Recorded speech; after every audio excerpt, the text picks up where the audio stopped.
السلام علیکم ناظرین، بولم 161 کے پارٹ 3 میں خوش آمدید۔ ایپیسوڈ کی شروعات میں ہلوفیرا خواتین کے ساتھ خیمے سے باہر آتی ہے تو گنجا اس سے پوچھتی ہے کیا تم نے اچھے سے سوچ لیا؟ یہ سن کر ہلوفیرا کہتی ہے میں پرعزم ہوں، میں عبادت خانے میں رہوں گی۔ فاطمہ پوچھتی ہے تم وہاں کیا کرو گی، وہ بھی بالکل اکیلی؟ تو ہلوفیرا کہتی ہے فاطمہ ہر چیز کا ایک اختتام ہوتا ہے۔ یہ منظر دیکھ کر ارحان ان کے پاس آتا ہے۔ ہلوفیرا فاطمہ سے کہتی ہے جو دن ہم نے ایک ساتھ یہاں گزارے ہیں وہ میرے لیے بہت قیمتی ہیں۔ ارحان پریشان ہوتے ہوئے ہلوفیرا سے پوچھتا ہے تو تم جا رہی ہو؟ ہاں۔ ہلوفیرا کہتی ہے میں جا رہی ہوں، یہ الوداع کہنے کا وقت ہے۔ الوداع ارحان صاحب۔ تو ارحان کہتا ہے سفر محفوظ ہو گورنر کی بیٹی۔ اس لیے میں الچم بھی وہاں پہ آ جاتی ہے اور ارحان سے کہتی ہے میں نے فتح کے بارے میں سنا ہے، میرے حضور مبارک ہو۔ ارحان اس کا شکریہ ادا کرتا ہے۔ بالا خاتون اور الجن بھی وہاں پہ آ جاتی ہیں اور الجن کہتی ہے سپاہی تیار ہیں۔ یہ سن کر الچم پوچھتی ہے کیا ہو رہا ہے، کون جا رہا ہے؟ تو ہلوفیرا کہتی ہے میں جا رہی ہوں۔ جواباً الچم کہتی ہے تم نے تو کہا تھا کہ تم رہو گی۔ ہلوفیرا کہتی ہے گورنروں کے ساتھ تجارت ختم ہو چکی ہے، میرا فریضہ بھی ختم ہو گیا ہے، اب جانے کا وقت ہے، اپنا خیال رکھنا۔ تو الچم کہتی ہے سفر محفوظ ہو ہلوفیرا۔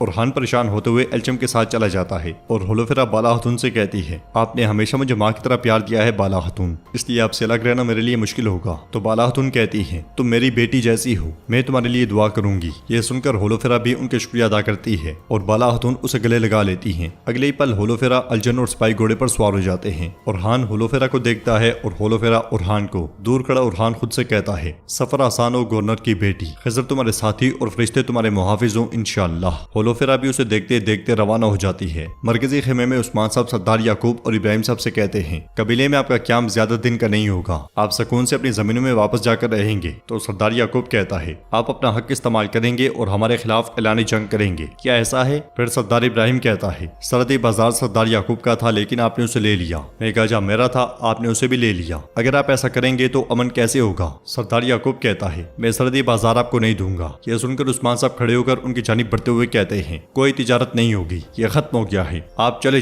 جائیں ورنہ کھڑے بھی نہیں ہو پائیں گے۔ تو سردار یعقوب کہتا ہے آپ کو اس کا حساب دینا پڑے گا جو آپ نے کیا۔ جواباً عثمان صاحب کہتے ہیں میں نے ترکوں کی اتحاد کے لیے سب کچھ کیا، اگر آپ میرے خلاف کھڑے ہوئے یا مجھے روکا تو میں اس بار کوئی رحم نہیں دکھاؤں گا۔ اس لیے میں ایک زخمی سپاہی کے ساتھ وہاں آتا ہے اور وہ زخمی سپاہی کہتا ہے حضور انہوں نے گندوز صاحب کو پکڑ لیا۔ یہ سن کر عثمان صاحب پوچھتے ہیں کون تھے وہ؟ تو سپاہی کہتا ہے وہ بازنطینی تھے۔ یہ سن کر عثمان صاحب کو بہت غصہ آتا ہے اور وہ صدران سے کہتے ہیں اگر اس معاملے میں آپ ملوث ہوئے پھر آپ اس جگہ سے واپس نہیں جا سکیں گے۔ یہ کہتے ساتھ ہی عثمان صاحب خیمے سے باہر آتے ہیں اور آگے بڑھتے ہوئے کہتے ہیں علاؤالدین اور ارحان میرے ساتھ آؤ۔ الچم تیزی سے ارحان کے پاس آ کر پوچھتی ہے ارحان میرے بابا کا سپاہی زخمی ہیں، کیا کوئی بری خبر ہے؟ تو ارحان اس سے کہتا ہے گندوز صاحب پر حملہ ہوا ہے۔ یہ سن کر الچم بہت پریشان ہو جاتی ہے جبکہ عثمان صاحب اپنے بیٹوں اور سپاہیوں کے ساتھ گھوڑوں پر سوار ہو جاتے ہیں۔ الچم آگے بڑھتے ہوئے ارحان سے کہتی ہے میں بھی ساتھ چلوں گی، مگر ارحان کہتا ہے ہمارے پاس وقت کم ہے، ہم تمہارے بابا کو لے آئیں گے۔ بالا خاتون بھی الچم کو روکتے ہوئے کہتی ہیں بیٹی ارحان ٹھیک کہتا ہے۔ روانہ ہوتے ہوئے عثمان صاحب کہتے ہیں جس نے بھی یہ کیا یا جو بھی اس کے پیچھے ہوا یہ اس کا آخری دن ہوگا۔ یہ کہتے ساتھ ہی عثمان صاحب روانہ ہو جاتے ہیں۔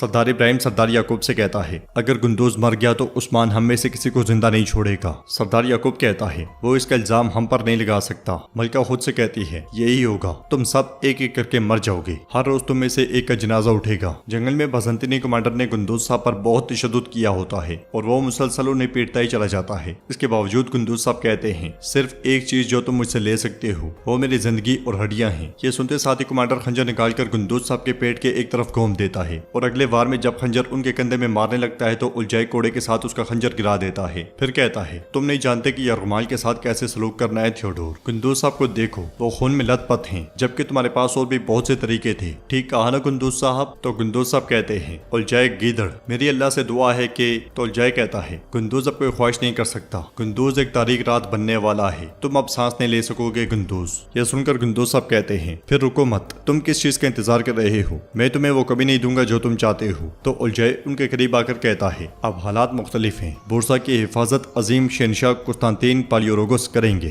تمہاری موت بورسا کے لیے حفاظت کا ذریعہ بنے گی۔ گندوز صاحب کہتے ہیں جنگ میں بدلے کی صورت میں خون لگتا ہے، میں دینے کے لیے تیار ہوں۔ تو الجائے کہتا ہے میں قسم کھاتا ہوں کہ تمہاری موت آسان نہیں ہوگی گندوز۔ تھیوڈور پوچھتا ہے تمہارے اس گیدڑ جیسے دماغ میں کیا ہے الجائے؟ جواباً الجائے کہتا ہے عثمان میرے پیچھے ہے، وہ مجھے ضرور ڈھونڈے گا، ہم اسے پہلے یہ تحفہ دیں گے، وہ جب اس تحفے کے ساتھ نمٹ رہا ہوگا ہم پالیوروگس کے پاس جائیں گے۔ ناظرین اس کے بعد ہم دیکھتے ہیں قبیلے میں سردار یعقوب محمد کے ساتھ آگے بڑھ رہا ہوتا ہے کہ گونچا سامنے آ کر ان دونوں کو روک لیتی ہے اور سردار یعقوب سے کہتی ہے تو آپ مجھے مارنے کی حد تک آگے اتنی نفرت دستخط کرتے ہیں یعقوب صاحب؟ سردار یعقوب پوچھتا ہے کیا مطلب ہے اس بات کا؟ تو گونچا کہتی ہے بازنطینی فوجی جو آپ نے قافلے کے پیچھے بھیجے تھے کیا آپ نے نہیں بھیجے؟ یہ سن کر سردار یعقوب پوچھتا ہے کیا تم اس قافلے کے ساتھ تھی؟ گونچا کہتی ہے کیا آپ کو یہ معلوم نہیں تھا؟ اگر آپ مجھے مارنا چاہتے ہیں تو میں سامنے ہوں، آپ کو میرے پیچھے کافر بھیجنے کی ضرورت نہیں ہے۔ اس تھپڑ کے بعد میں نے یہاں دل پر پتھر رکھ لیا تھا، آپ نے میرا آپ کے لیے جو پیار تھا اسے مار ڈالا، مگر ایسا لگتا ہے کہ یہ کافی نہیں ہے۔ ٹھیک ہے میں سامنے کھڑی ہوں، چلیں مار ڈالیں مجھے، اپنی تلوار نکالیں اور جان لے لیں میری۔ محمد گونچا کو جھنجھوڑتے ہوئے کہتا ہے بابا ایسا کچھ نہیں کرتے گونچا، ہوش میں آؤ۔ تو گونچا کہتی ہے کیا آپ کو لگتا ہے کہ میں جھوٹ بول رہی ہوں؟ ہاں کیا آپ نے انہیں نہیں بھیجا تھا؟ تو سردار یعقوب پریشان ہوتے ہوئے کہتا ہے ہم نے بھیجے۔ یہ سن کر محمد بھی حیران و پریشان ہو جاتا ہے اور گونچا کہتی ہے میں نے اور ہولوفیرا نے وہ کارواں تیار کیا تھا، سب جانتے تھے کہ میں جا رہی ہوں اور آپ کو نہیں پتا تھا؟ ہاں